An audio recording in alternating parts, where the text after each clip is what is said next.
ప్రభా సజీవుల యొక్క నుంచి ప్రభా మీ సన్నిధిలో నాయన సమర్పించడానికి మీ సన్నిధిలో ఎదుర్కొంచడానికి ఇచ్చిన కృపను బట్టి ధన్యతను బట్టి వందనాలు ప్రభా మూడు దినాల ప్రార్థనలో ఒక్క దినమైనంతగానో నాయన మీ నామాన్ని మానికరంగా నాయన మీరు జరిగించినందుకు వందనాలు ప్రభా రెండో దినాలు ప్రభా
ఉండాలి. రెండోది ఏమన్నాడండి? ఏక మనస్కులై ఉండండి. ఒకే మనస్సు, ఏక మనస్కులై ఉండండి. ఏక మనస్కులై ఉండడం అంటే చెప్పండి. ఒక మనసు అంటే మనసు రెండు మనసులు ఉంటాయా? బయట ఒకటి పైన ఒకటి. 51:10 చెప్తున్నాడు కదండి. స్థిరముగా ప్రభువులో మనం ఉండాలి, అస్థిరులుగా ఉండకూడదు. స్థిరమైన మనసు కలిగిన వారమై ఉండాలి, అస్థిరులుగా ఉండకూడదు, అవిధేయులుగా ఉండకూడదు, అటు ఇటుగా ఉండకూడదు. స్థిరముగా ఒక స్టెబిలిటీ కలిగి ఉండాలి. మనం చేపట్టిన పనిని, మనం నమ్మిన విశ్వాసంలో లేదా దేవునిలో మనం స్థిరులమై ఉండాలి, అస్థిరులమై ఉండకూడదు. అస్థిరులమై ఉన్నామంటే దేవుని వాక్యంలో మనం లేనట్టే.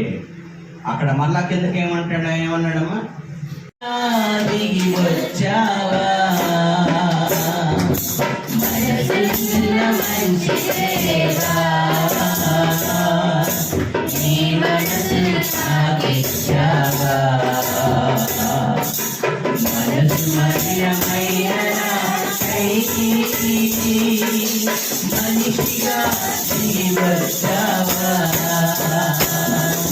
మనసున్న మంచి దేవానికి రక్షణ దినం. ఎంతవరకు కలని వారు, కలుపుకొని వారు, నేను గొప్ప అనుకున్నవారు, విభేదాలు పెట్టుకున్నవారు, కక్షలు విమతాలు అల్లర్లో పెట్టుకునేవారు.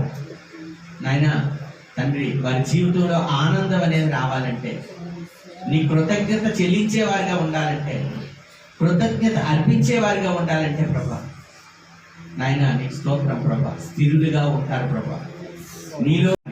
ప్రభువే యేసు క్రీస్తు వారి కృపే, పరిశుద్ధాత్మని యొక్క అన్యోన్య సహవాసమును, కుడి వచ్చిన మనకును తన ప్రేమించిన సకల పరిశుద్ధులకు సదాకాలము తోడై ఉండి నడిపించునుగాక. యేసు రక్తమే ప్రభు యేసు రక్తమే ప్రభు యేసు రక్తము సంపూర్ణ విజయం కలుగునుగాక.